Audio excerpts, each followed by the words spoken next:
everybody. Happy Friday, and welcome to Collider Movie Talk to movie fans. I'm your host, Sinead DeVries, and this is the daily show where we bring you the latest news from the world of movies, plus some insight into what it all means. Joining us this morning is Dennis Tzeng. Hello, everyone, and welcome back to another brand new episode of Collider Movie Talk. It's Friday. Last night, I got to go to the Game of Thrones live concert experience. Fantastic. All the great music from there, all the great pyrotechnics and all that stuff. Got to see cool visuals from the show. But I'm a little hungover today. Also here is Perri Nemiroff. Can I still be hungover from the excitement of 2 nights ago from the Power Rangers premiere? Can I still use that as an excuse? Sure, Maybe. sure. All right, yeah. I'll stop with this next week. I'm Probably still not. recovering from daylight savings, so yeah. Okay, it's a deal. Also here is John Rocha. Yo, what's up, everybody? I am super psyched for Friday. We have so much to talk about, including Justice League. And I wore my Green Lantern. What do you mean he's not in the Justice League? Son of a... Anyway, I'm super excited, and we're going to talk about my favorite franchise in the history of mankind. And also here is David Griffin. I need a little bit of what everybody's drinking. Everybody's got a little sippy cup of something over here. I don't know what you guys are drinking, but everybody's got on edge today. This is going to be a fun show, I think. Yeah. It's going to be fun. A lot of excitement. We need a D-Griff reaction cam for this entire episode. Dennis, did they close the doors when the Castamere, like Reigns of Castamere happened? Did they do the simulation I think of the that doors? would be a fire hazard if they did that. Right. So no. That would be awesome. Yeah. People freaking out. Yeah, I'd be a little scared. Yes, right. All right, what do we got first? In a new interview with Disney CEO Bob Iger held at the recent USC Tech Conference, some new information was revealed about the Star Wars franchise post-Episode 9, as well as the age range of Han we'll see in the young Han Solo movie. In regards to the Skywalker saga, Iger revealed that Disney and Lucasfilm are only now starting to talk about what could happen after Episode 9, with Iger saying there could be another decade and a half of future Star Wars stories. The executive also revealed new details about the young Han Solo movie, saying the film will span Solo's years from age 18 to 24, how he meets Chewbacca, and how he finds his ship, the Millennium Falcon. Millennium Falcon. But perhaps the biggest news about Solo's character has to do with Iger's comments, in which he said we'll also discover how Han Solo got his name. Dennis, what do you think about the updates offered by Bob Iger on the future of Star Wars and the young Han Solo movie? A lot of interesting tidbits in here. Well, let's start off with the Carrie Fisher, Princess Leia stuff, saying that they're not going to change anything from Episode 8, which I'm surprised at, just because if they're not changing anything from Episode 8, and I'm pretty sure she has a pivotal role in that film, and probably a larger role than Episode 7, in 9, how are they going to explain her absence? He says they're not going to do CGI, they're not going to do digital, but they're not changing anything in Episode 8. Yeah. How are they going to work that into Episode 9? I just don't see it. So maybe there's a very natural, organic way to explain that, but because we haven't seen 8, we don't know how that will work. Maybe after 8 comes out, and we will see, okay, maybe they're in the storyline, she goes away somewhere to take care of something. I don't know. As far as the Han Solo thing, I'm a little apprehensive, I guess, about some of this stuff. The 18 to 24 is fine. How he meets Chewie, how he gets his ship, sure. That's all stuff that everyone wants to see. How he gets his name, though, that can really get into an area where it could turn out really cheesy. You know, Han Solo, I don't know how they're going to explain it, but I just think that's dangerous territory. Perri? Yeah, that's probably the only bit that actually makes me a little nervous, and I'm really excited about the Han Solo movie. The only apprehension I have to all of it, just as a complete package, is the fact that, most of the time, I'm big into backstory. I like knowing everybody's motivation and just seeing, a neat, orderly lineage that leads me to whatever I'm seeing in the film that I'm watching. For some reason, though, the origin of Han Solo is just... Obviously, it's crossed my mind, but it's never been something that I've harped on. However, I'm excited to see some bits of that. The name thing kind of freaks me out a little because I don't want to have another who is Snoke conversation, who are Rey's parents conversation. And the second you say, oh, Han Solo might have a different name, well, who is that connected to? Is it someone we know? Does he have a last name for someone we've met before? So that's the only thing that has me a little nervous. But, in Lord and Miller, I trust. It's a good team behind that project, so I'm not going to jump to any conclusions. And with the Carrie Fisher detail, that is what I want to hear. It's going to be an immense challenge for them them to figure out, because like obviously we have no idea what happens in episode 8, so I can't really imagine that they tie it all up maybe as neatly as they would have liked to, but I think the more respectful way to go is to not do a digital version of that character. That would have upset me to hear if that was the route they were going. So again, I mean, in Disney, in Lucasfilm, I trust there are smart people running this franchise, and I really do think that both projects are going to wind up being the best they can be. Rocha? Yeah, I'm excited by this because what you said, Perry, Lord and Miller, absolutely trusting them. And my thing with 1824 bothers me a little bit because Alden is, can he play 18? Like that's an 18. You know what I'm saying? Like not a Saved by the Bell being 30 playing 18. You know, those kinds of things that I'm worried about. Like because he's got already kind of his face is already matured into a leading man type look. So for him to regress to 18 will be interesting how they play that and make it work.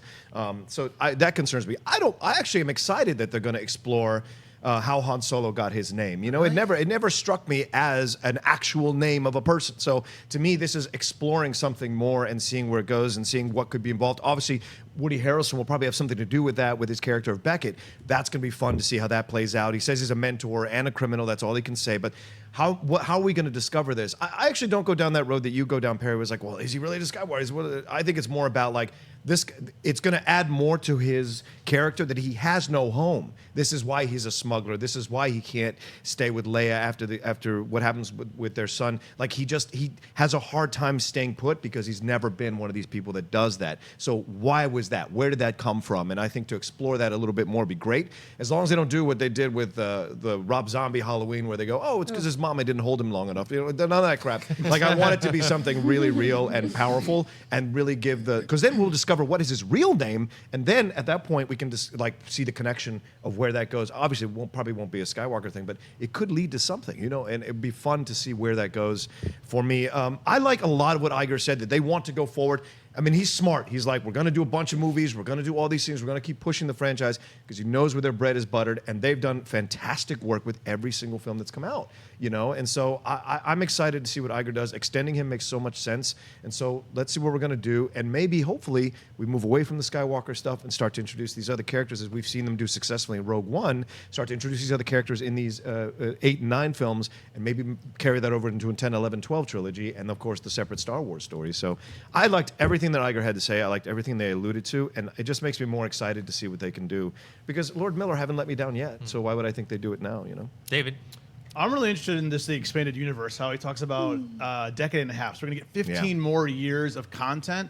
So for me, since we've talked about the film so much and Han Solo, I'm gonna look kind of towards other properties. Like, you know, we're going to Star Wars Celebration next month, and I'm going to be covering, I know, for Schmoes, the video game side of everything, and I'm also going to go to the books panel and all that. So I'm looking forward to seeing what they're going to develop after Battlefront and after this new game at Visceral Games that Amy Hennig, who worked on Uncharted, she's doing that property right now. I want to see what that's going to look like. So 15 years is a lot of content to cover. We have a new Thrawn book coming out soon, which should be exciting. Of course, Star Wars Rebels is wrapping up this Saturday for its season 3 finale. So 15 more years of story. We're going to get, there's talk about a new animated show coming out. That's really cool. What's weird though is that Iger is doing one more year at Disney. He signed a 1-year contract, and they're basically trying to find a CEO to replace him. That's a really big responsibility. So it's interesting that he's saying all this, but I wonder if the new guy steps in, if he's going to change anything. I doubt it, because 15 years of Star Wars is making so much money. Of course, they're going to keep going. So this is all good news. But for me, I'm really excited about the expanded universe in the future, video games and books. Yeah, 15 years. It's a long time. If you buy Star Wars, you're not just doing 15. This is going to be in perpetuity. Yeah, right. And Star Wars is going to go on and on and on. What I do hope they do, though, is for the next trilogy that they want to start after 9 with 10, 11, 12, that they take their time with it. They don't go, because right now they're doing the whole episode, then they're doing a spin-off episode, spin-off.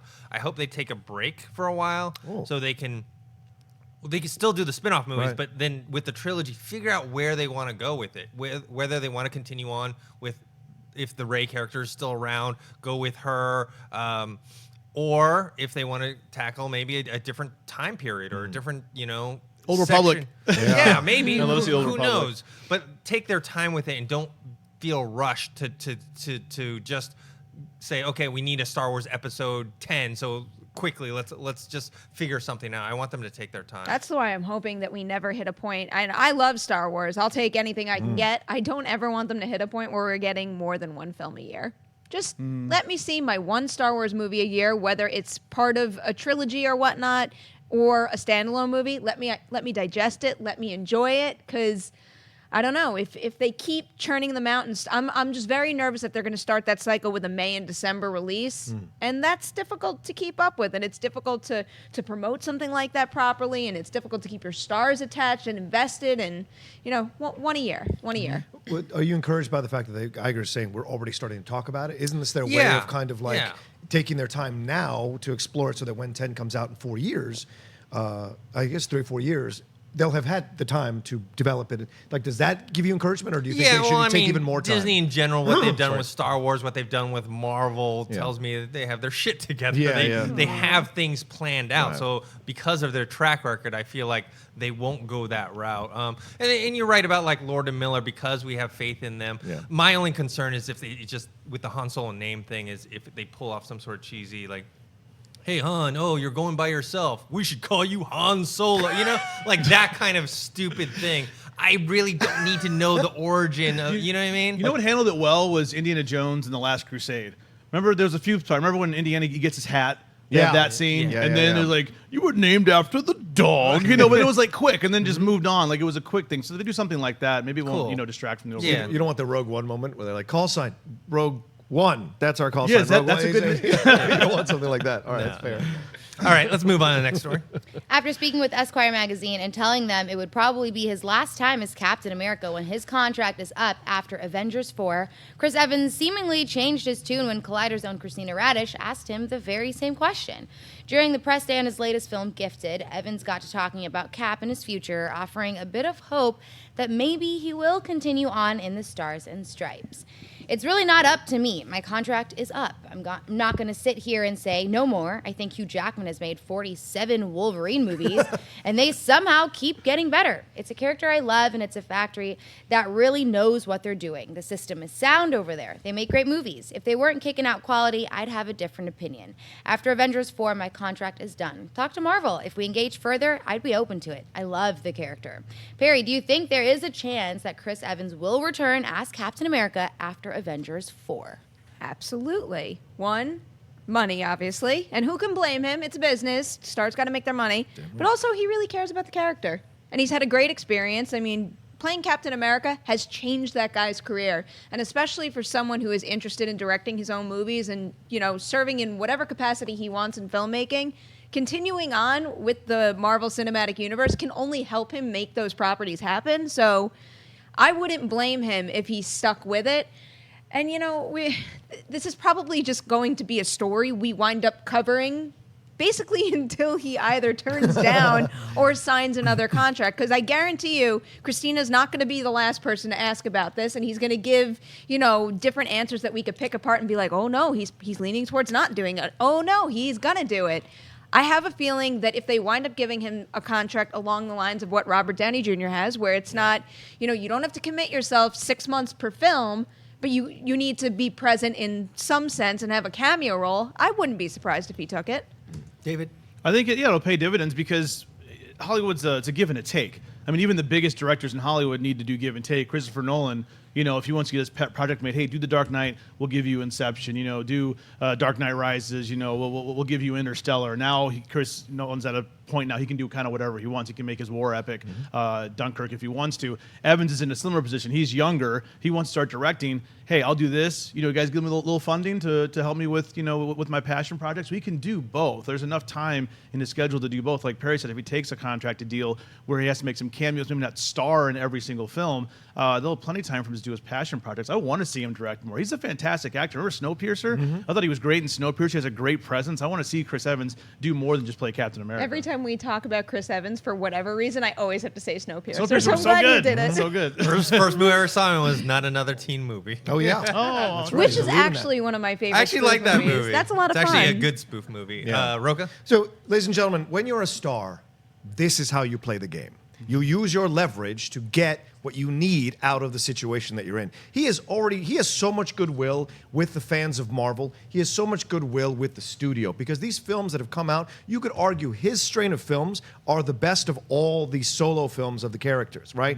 And so there's no letdown with the character, and he embodies that character you could argue almost as good as Robert Downey Jr. does with Iron Man. You really could. And and everyone said when he was cast, like, is he really going to be that good as Captain America? Is he really going to do?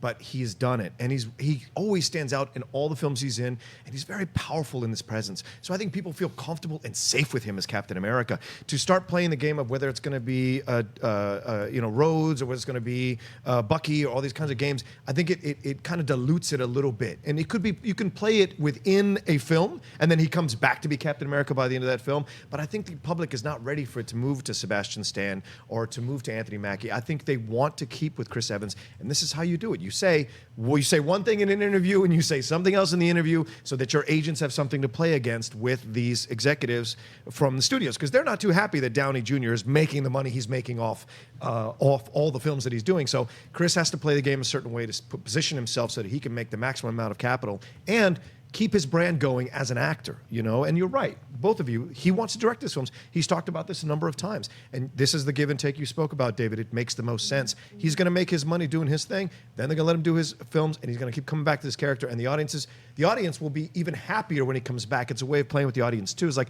well, I don't know, and then okay, I'll come back, and then it's like, oh yeah, he's back, great, let's go. It's just all smart all around, and I respect Chris for playing the game this way. Yeah, I think it's a good chance he'll come back. But I remember in the beginning when he first was cast as Captain America, he was in interviews. You could tell he was a little reluctant to embrace the role. Yeah. I felt he didn't really come into the Captain America role until Winter Soldier. Yeah. What we got in the first Avenger and even the first Avengers movie, I think it was a little more two-dimensional. Now we've got a character. I think now that with Winter Soldier and beyond, he feels like he has a character he can actually sink his teeth into. And so now what he says in interviews is a lot different, because before it sounded like, well, maybe I'll just stop being Captain America and I'll just direct films. I'll be in these smaller films. I also have to remember, when he first signed up to play Captain America, the first movie, he got like $300,000. And then I think the next one was only like, I don't know, 600, 700. Like, it was... I think he's probably negotiated a better deal by now, but I think now, after this one, he's going to, ask for a max amount of money. Well, coming off of Scott Pilgrim, wasn't he? Coming off of Scott Pilgrim when he did the first Captain He was America? great in Scott Pilgrim. He was great in Scott Pilgrim. He's so great in Scott Pilgrim. Right, but he's one of many people in that. Right? So coming off of that, it made sense to negotiate a lower rate. Now he's, it's smart. All right. Let's move on to buy or sell. What's our first topic? Just as Michael Shannon was revealed to be the new frontrunner to play Cable in Deadpool 2, Collider.com has offered up a new detail in the casting process for the movie. Brad Pitt was also in contention for the role. Sources tell Collider.com that in casting Cable, Pitt was seriously considering taking on the role, though he has since moved on. And just as word broke out about his potential casting, some interesting concept art from Deadpool 2 hit online, clearly showing Pitt imagined as the time-traveling mutant and seemingly confirming how heavily considered he was for the role. Rocha, would you buy or sell Brad Pitt as Cable in Deadpool 2? Okay, so looking at that, yes, I would absolutely buy Brad Pitt as Cable in Deadpool 2. Whenever he lifts weights, I feel like Brad Pitt is even more interesting to watch and fantastic on screen. You see Fight Club, you see Snatch. He is so magnanimous. Like, he's just magnetic attraction when he's all ripped and all this kind of jazz. Does he have gravitas? No, I'm not saying it. But like, everyone take a shot. Oh wait, actually, it wasn't Rocha. That's right. He would have to but he would have to really pack on the muscle and the weight. He does look like he wasn't Troy. Right. Yeah. Troy as well. Like, he'd have to look that big, and I don't know if he necessarily wants to go to that. I think he wants to.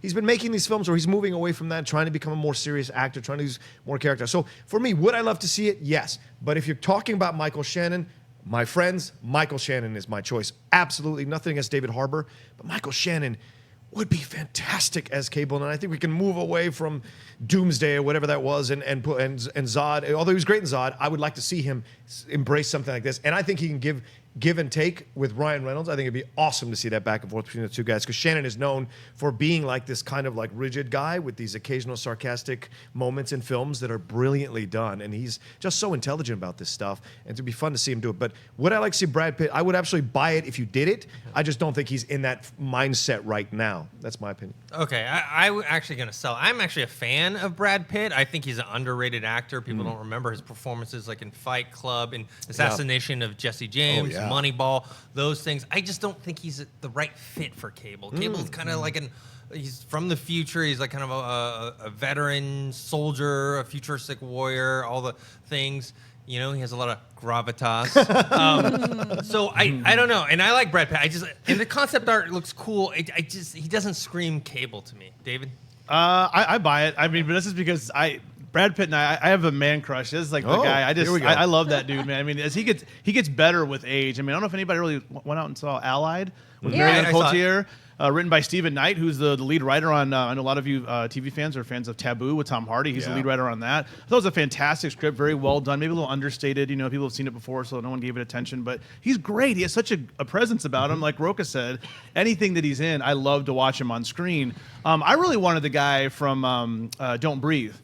We forget the actor from Avatar. Stephen Lang. I think Stephen Lang already looks like Cable. He just naturally walks around. He has his white hair, his white beard. I don't know how tall he is, but he kind of already how big he is. But he already looks like Cable. So for me, that's my pick. But Michael Shannon, I agree, Rocha. He's awesome. But going back to Brad Pitt, I buy Brad Pitt in anything. Perri, are you buying Brad Pitt? I'm as Cable? definitely buying Brad Pitt, and come whenever they finally do lock casting on this, I would buy David Harbour. I would buy Michael Shannon. Yeah. All these options are great. Yeah. I just want to stop playing the casting game, and I want to find out and be able to picture who Cable is going to be in the Deadpool film franchise, and I just want to get excited about it. I mean, it doesn't sound like.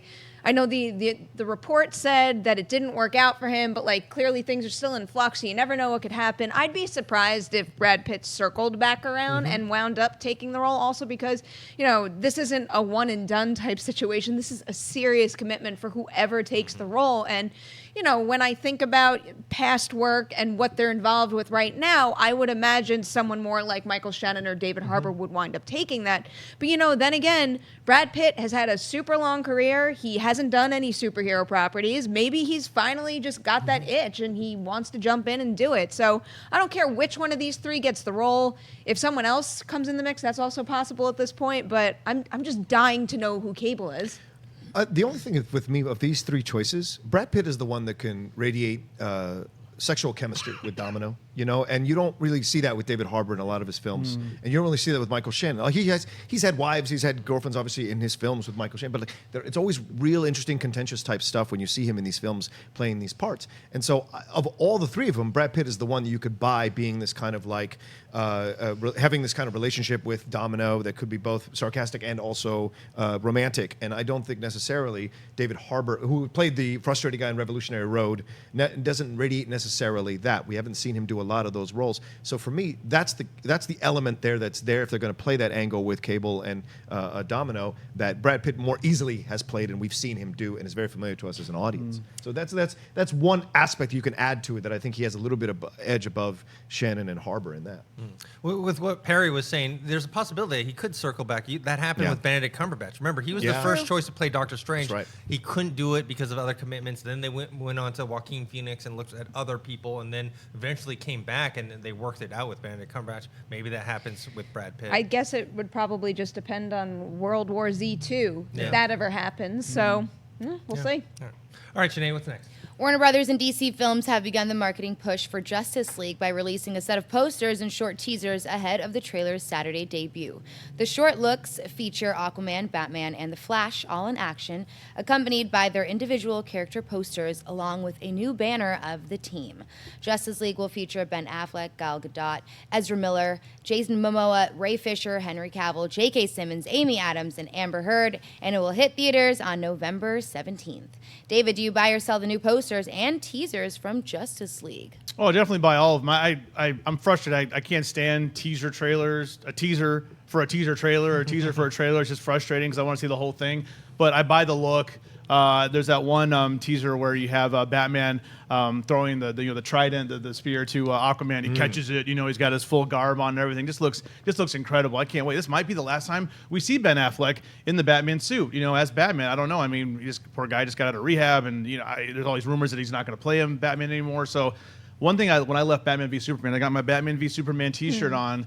Is that I was like, Ben Affleck was fantastic. He was my favorite part about Batman v Superman. I want to see more of him. I'm excited to see all these guys together. I want to know what happened to Superman. Are we going to get him back? Is he going to come back with the black suit on? What's he going to look like? What Superman are we going to get? Are we going to eventually get Darkseid. I mean, Batman had that vision of the big Omega symbol. You know, we're going to see Darkseid in this one. All my childhood fantasies of being a part of the Justice League, watching Justice League, the animated series as a kid, are now coming true. I want this to be good. I'm going to go into it with an open mind, a full heart, and just all excitement is ready to go. Clear eyes. Can't lose. So I hope this is good. I want this to be good. Go Zack Snyder. Make a great Justice League film. Perri, are you buying or selling these posters / teasers? I'm definitely buying it. And I mean, if you've watched any episode of Movie Talk that I'm on where we talk about some sort of DC story, clearly there's some frustration with things changing and some of the negativity, but it just amazes me how I can watch. And a thing I don't like either, I'm not a big fan of teasers for trailers, but it's amazing to me how I can watch stuff like that and it's almost like everything else goes away and I'm just focused on what's in front of me. And it's kind of impossible not to watch these 20-second clips and not get so excited just for the trailer we're going to get on Saturday. I mean, I cannot wait. When you have that White Stripes song and you have them all coming together, it's just the perfect package to just like get your adrenaline pumping and get super excited. And I can't wait to see more of this. I really, really hope the Justice League is great. Yeah, I'm going to buy these posters and teasers. Normally, we don't talk about teasers, but the reason we're talking about this, one, they kind of came coupled with these posters. There's 4 of them. They're almost, to me, like motion posters, just these short little videos. The posters themselves, I like them. They're not anything amazing, but the teaser stuff is getting me excited. I just don't know why they have to keep releasing their trailers on Saturdays. We had the Wonder Woman, I think, 2 Saturdays ago. Yeah. We have this one on Saturday. I wish it came out today so we could talk about all the good stuff that was coming out in it. Yeah. Rocha? Yeah, this is what I'll say. I'm excited because this is like Snyder's, this is his vision, right? So we're seeing his vision come to life in these, and then they all look badass. They all look real tough, and their suits don't even look like the old suits that you would see, you know, the spandex, whatever. These look like almost armored suits, right? So this is the kind of a vibe that he wants to radiate. Batman is massive. Even Wonder Woman looks like... Look how well Flash would fit with Power Rangers. Right. I'm kind of not kidding, though. Yeah. That's great, Perri. And so, I love that the armor. Look at that sidebar, man. I'm going to get you back soon enough.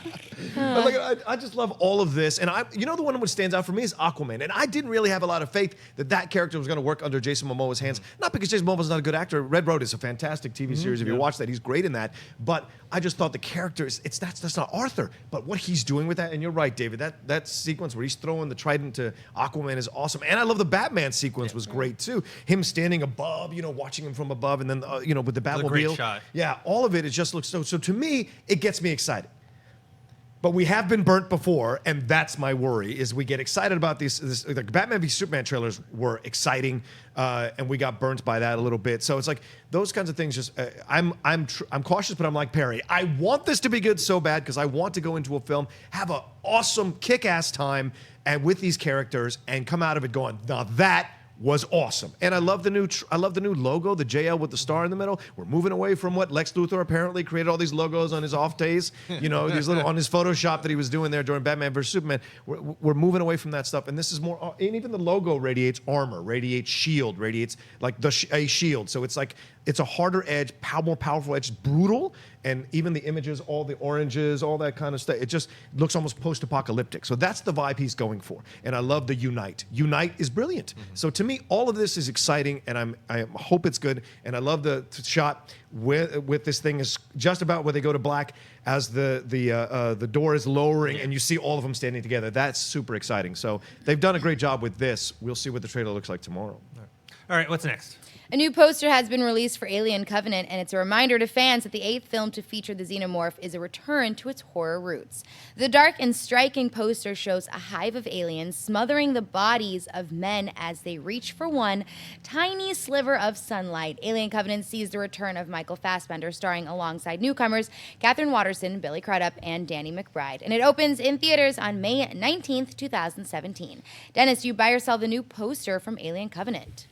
Big buy. This is a fantastic poster. It's definitely inspired by old Renaissance paintings and sculptures of depictions of demons and angels battling, of people being dragged into hell. Yeah, it just evokes a very dark and ominous foreshadowing to this movie, and I hope the movie lives up to this poster. Perri? Yeah, I'm obviously buying this. Everything that I've seen from the Alien Covenant promotional campaign right now is exactly what I would want to see out of another Alien movie. I mean, this is it. This kind of embodies that feeling in the atmosphere that I'm going to want in that movie. And we're going to get to another poster that tries to do a similar thing. But when you look at that poster, it's like, even though it kind of does look like one, big black blob from afar, it draws you in, and you start to look at all the little scenes that are playing out all around it. And it's got meaning. This is teasing what you're going to feel when you go into that movie. Just like that idea of feeling trapped again. And just, you mentioned like being dragged into hell. Like every single time I look at it, there's so many little bits that look so horrific. I love it. Rocha? Listen, Burgess Meredith, this is Mickey in Rocky 3, said something when he saw the statue of Rocky. He said, definitely a ting of beauty. And this is a ting of beauty. Let me just tell you something right now. That is so, so good. And it immediately evokes the kind of horror that you're going to go to. And it evokes the best parts of Aliens, the second film. All of that is there. I mean, you see the human face wrapped around with the tail around its mouth. You see all of them with the hand over all of it evokes the old school biblical stuff, right? This is stuff we see of hell, Dante's Inferno. All this stuff is here. And the Covenant is a religious reference, right? It's an agreement between a deity and a people. And so these kinds of things are all here. So what does this all mean? And it just evokes a perfect feeling and vibe that you want this film to have. And for those people who didn't like Prometheus, this makes you feel like they're going back to the source material. They're really going to pay an homage to the source material and show you the true horror of what's going to happen to these people. None of this looks hopeful. None of this looks like they're going to get out of it alive. And this all looks just incredibly badass. And you're like in awe. And it totally evokes the best of H.R. Giger, who was the original source for creating these characters, the look of these characters. So to me, I'm super excited. I totally buy this 100%. David? What's exciting about this is one of the first Alien films ever done where it's about families. Yeah. They're all couples on the set. All those people you saw in the trailer, especially I love Ridley Scott releases all these like kind of pre-film clips that we're never going to see in the movie. Remember, like with the first one, Prometheus, he had like the TED Talks, which are fantastic. Yeah. And with this one, we got to have this whole Last Supper scene before they went into cryo sleep. And you tell they're all families, so like all these families are probably going to die sadly, which is too bad. I'm glad to see that dynamic. Also, too, if you look at that poster, if you look at the top, there's a head shape, a skull that's kind of going in like this. That's probably a queen. Mm-hmm. That looks like the skull of a queen, which is really cool. Because I mean, Alien I love equally, just for different reasons. One's an action movie, one's a sci-fi horror. Yeah. But I love the Queen. The Queen's such a great creation. All the H.R. Giger art looks great. It's too bad he's not with us anymore. But I want to buy this poster and frame it. That just looks so cool. Yeah. All right, what's next? Paramount Pictures has released a new IMAX poster for Transformers: The Last Night, offering up a few hints as to how all the different time frames and stories will ultimately connect. The poster evokes the Arthurian legend while revealing what seems both an Autobot and Decepticon leading their armies against each other. With the text, "Every legend hides a secret," fans of the series will soon be able to see how these robots in disguise have been hiding in plain sight all these years when it opens in theaters on June 23rd. Rocha, do you buy or sell the IMAX poster from Transformers: The Last Night? Guys, a super buy for me. What a super buy. I mean, you want to talk about a poster you want to put up in your house or your place or whatever. That poster is so awesome. The shield, right? That evokes the Arthurian stuff, right? You have the Autobots and Decepticons leading their things right at the bottom. And then you have the introduction of Dragonstorm, which is this new character going to play with, three-headed character that's going to be dancing around in this film. And is that Unicron at the top? If that's Unicron at the top, that's them going back to the animated movie. And of course, Orson Welles is not with us to voice it anymore, but somebody should be around. I mean, I could get real close, but I couldn't get as deep as him. Maybe they'll get James Earl Jones or somebody. So all of this is just a perfect way to let you know that this is the next level of Transformers movie. They're going to something else. I mean, it's just so ballsy all around. It's choice, and I love what it evokes. Just the steel, the strength, the power of what they're going to here, and the shield itself. It's so perfectly crafted, and I think if you're a fan of Transformers movies, which some people on this panel are not, they won't enjoy it as much, and they won't enjoy that poster as much. But for me, as a massive fan of these films, except for the second one, I love what this evokes and lets me feel that I'm going to walk into the theater and enjoy for this particular Transformers movie. Well, surprise, surprise, I am going to sell this poster. What? I actually don't think it's a terrible poster. Okay. But what the problem I have with it is if you see that poster, it's not doing its job. You look at that poster, you don't think the next if you're a fan of the Transformers movie franchise like you are, right? I'm a fan of the animated series and animated movie, but I see that. I don't think a new Transformers movie is coming out. I think, oh, is this a poster for that new Guy Ritchie King Arthur movie? You know, so I feel like as a marketing tool, it's not doing its job. Perri? So, one, because of Rocha. That's always a good reason. Always a good reason. And two, to kind of echo what Dennis just said, and I also think that I'm selling it even harder because of the Alien Covenant poster, because I think they're both trying to accomplish that same thing, where you have this one image that might look like something from afar, but then it's meant to draw you in. And when you look at this, there's so, and for an IMAX poster too, I'm really surprised, there's so little depth to it.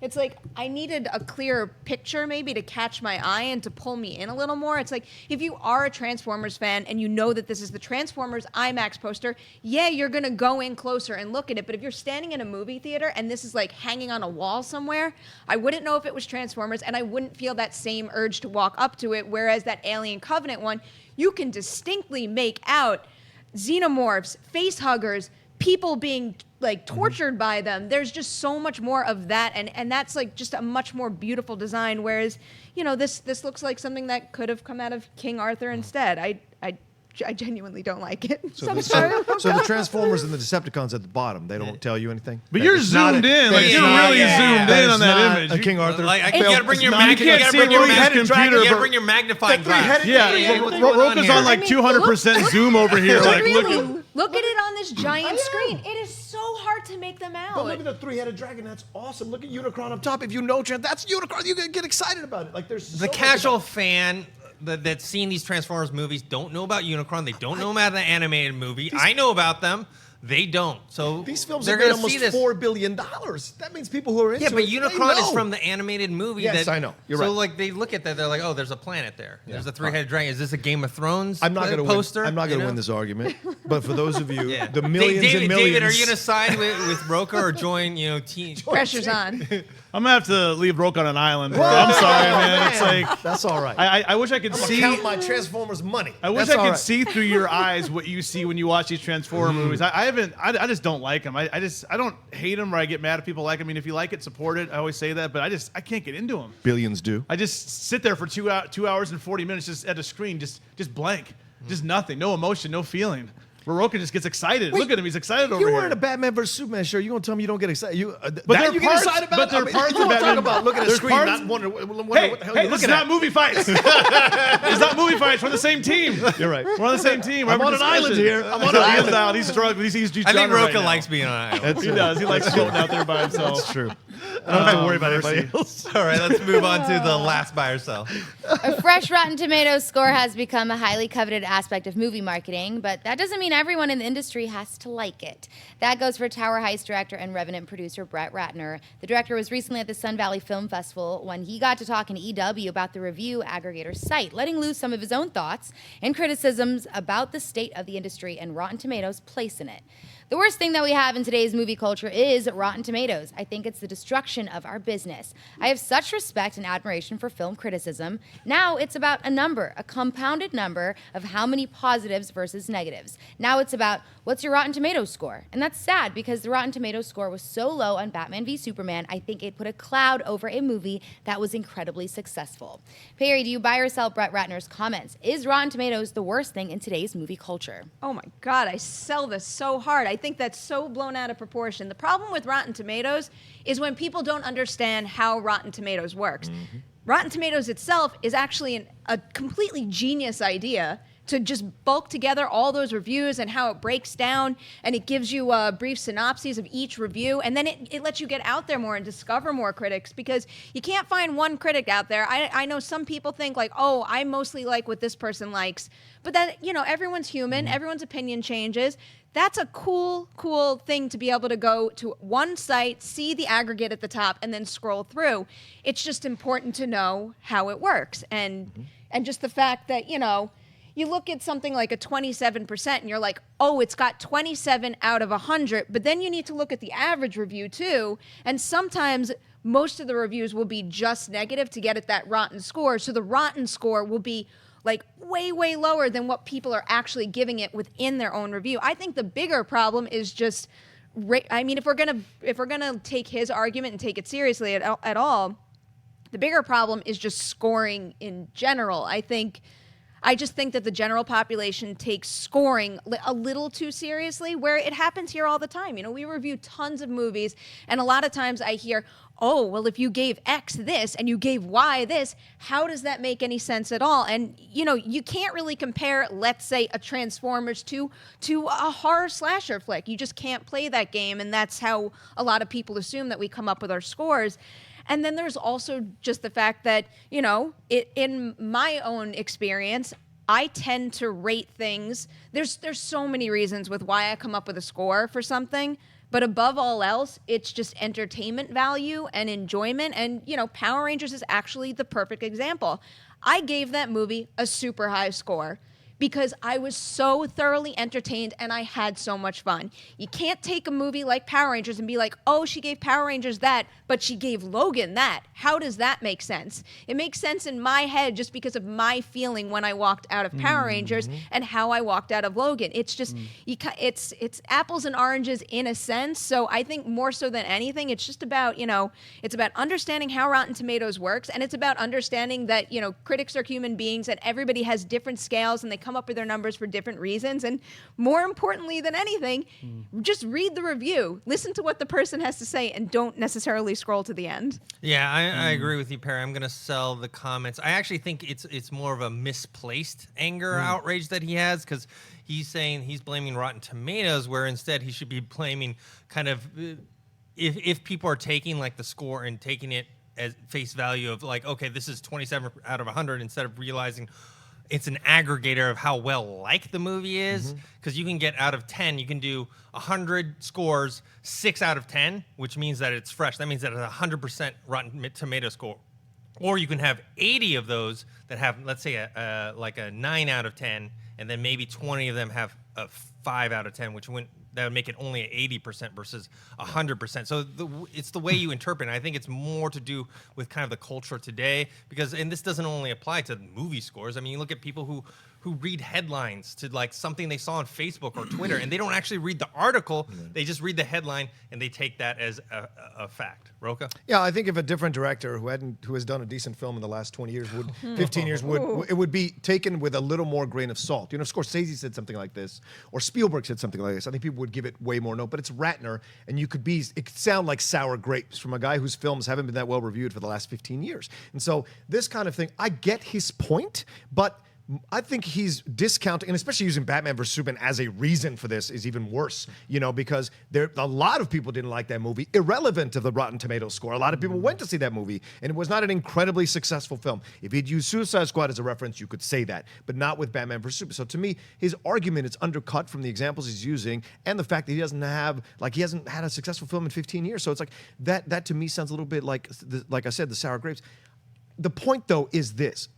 I think he is undercutting the movie-going public. I think what's happening is the movie-going public is becoming more intelligent about these movies, more nuanced. They're looking because, you know why? Because movies cost more to go see now. It costs more to pay for the popcorn, costs more for the hot dogs. If you take your whole family, there's more you're going to spend. So you're going to research this a little bit more. So Rotten Tomatoes lets you know, do I want to waste my money on this film? Do I want to go and spend my money on this film? I don't know. I got to take a look. And all you have to do is click on critics, and boom, you have everything you want to know. Which one has the Rotten Tomato, which one has a sploosh tomato, whatever that's called, and then you hit on it and you read what their reviews are. You know what I'm saying? And so to me, I think Ratner's his anger is misdirected. He might be directing it. He should be directing it at the audience, but of course he doesn't want to because they won't go see his films, even though they're not going now. But like to me, I think he's missing the point of the whole thing. People are more intelligent about everything they're doing nowadays with their money because there's not a lot of it around anymore in this country and in the world. So they're researching more. Like people don't go anymore. That's why the HD TVs things are bought, because people want to stay at home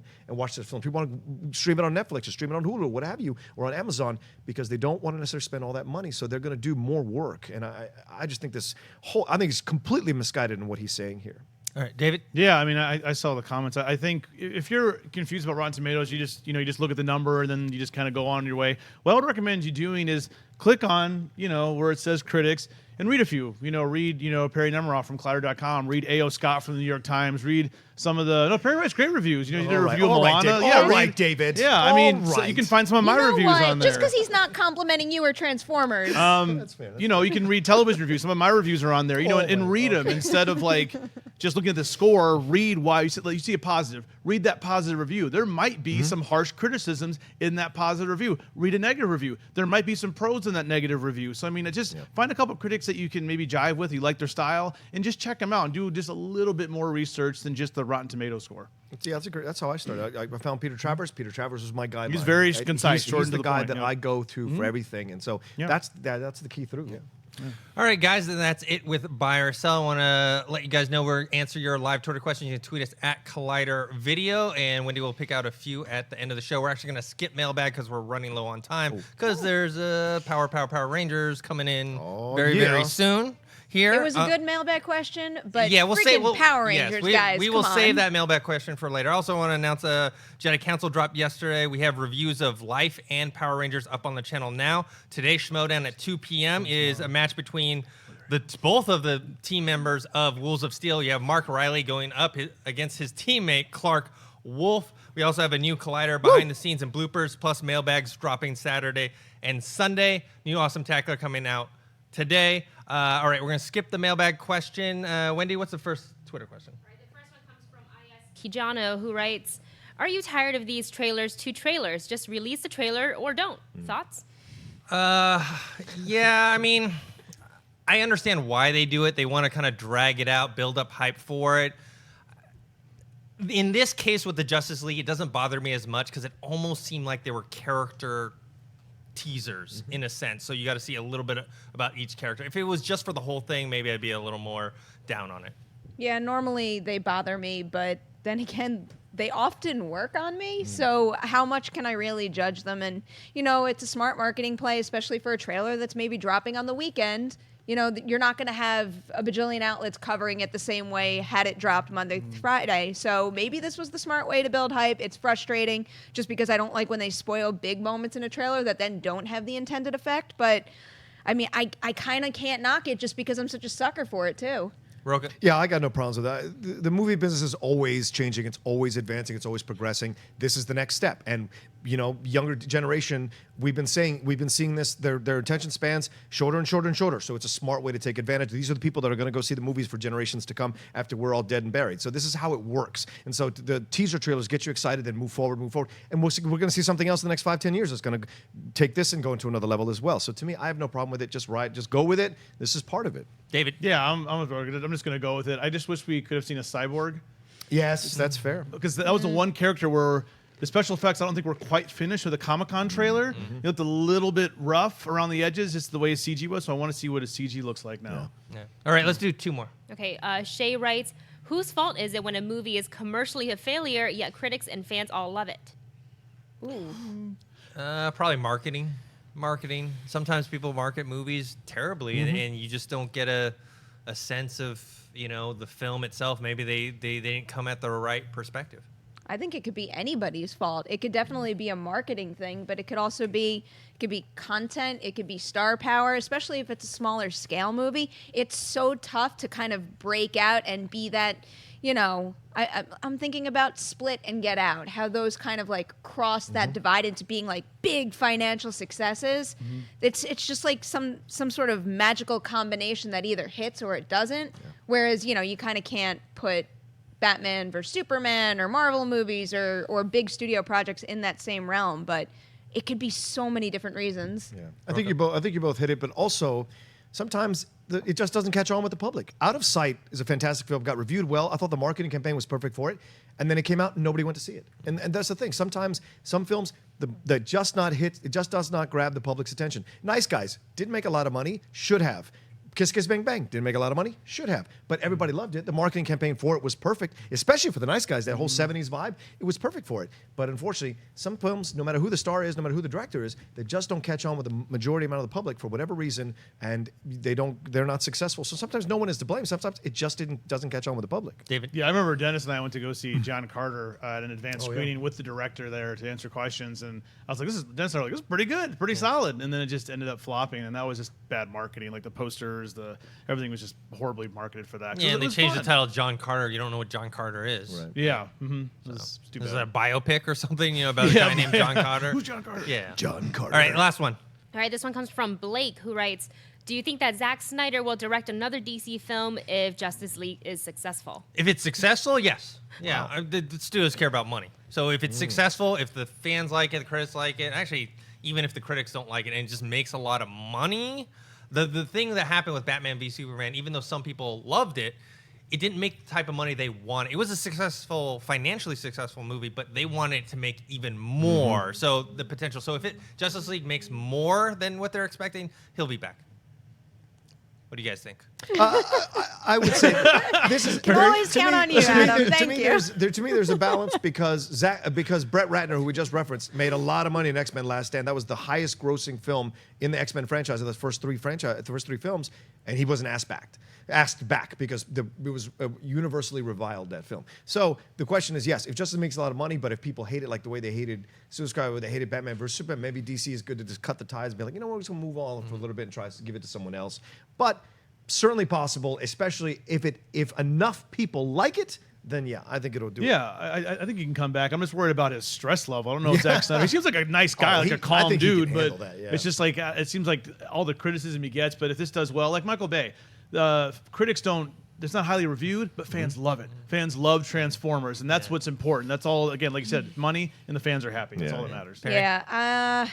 I don't know. It's a tough call because if Justice League happens to be a critical and financial hit, it's silly to say he won't come back because obviously he'd consider it at this point. But I don't know. I just envision, after Justice League, I'm not saying Justice League is going to be a bad movie, but I just picture at this point, this is just me guessing, the DCEU shifting in other directions. And there's just so many super talented directors. It's like, I know, and I do like Zack Snyder's style to a point, but I wouldn't mind seeing them go forward with like a different person steering the ship. All right, guys, that's it for today's episode of Collider Movie Talk. I want to thank the people joining us on the panel today. Perri, where can people find you? You guys can find me on Twitter and Instagram at Perri Nemiroff. And of course, Collider Behind the Scenes tomorrow. I went with Cobster to the Power Rangers premiere, so the whole episode is going to be from beginning to end, our whole experience that night. I just watched a cut of it, and it is a lot of fun. Rocha? You guys can always find me at The Rocha Says on Twitter and on Instagram. Of course, every Sunday night, we do the Collider Walking Dead review with Perri and Dennis and Josh McCouga. And of course, thanks so much for watching last week. We had Jesus on. We had Tom Payne on, which was such a good time. And of course, my podcast, The Cinephiles. We just dropped Lethal Weapon today, 1987's Lethal Weapon. So go and download that Cine-Files or Cine-Space Files on iTunes and Stitcher. David? You can find me on Twitter and Instagram at GriffinDE. Every Monday, Collider TV Talk. Also, I wrote my first article for Collider, video game fans. If you're a fan of Mass Effect, especially Mass Effect Andromeda is out right now, my article was an editorial on how I think Mass Effect could work as a television series. So check that out on Collider.com. Wendy? You can find me on YouTube at The Movie Couple Channel and on Twitter, Instagram, Snapchat at Wendy Lee Zaney. And Sinead, where can people find you? I'm just looking back and forth. Hi guys, I'll be back on Monday for TV Talk. In the meantime, you can find me online at Sinead DeVries and at thatsosinead.com. And then you can follow my blog at thatsosinead.blog. And you guys can find me on Twitter at ThinkHero or Instagram, Dennis.tzng. You can find me on Movie Talks on Fridays, on the Walking Dead review shows on Sundays. We have the finales coming up, not this week, but the week after. Yeah. All right, guys, don't forget to subscribe to this YouTube channel, youtube.com/collidervideos, and we'll see you guys next time.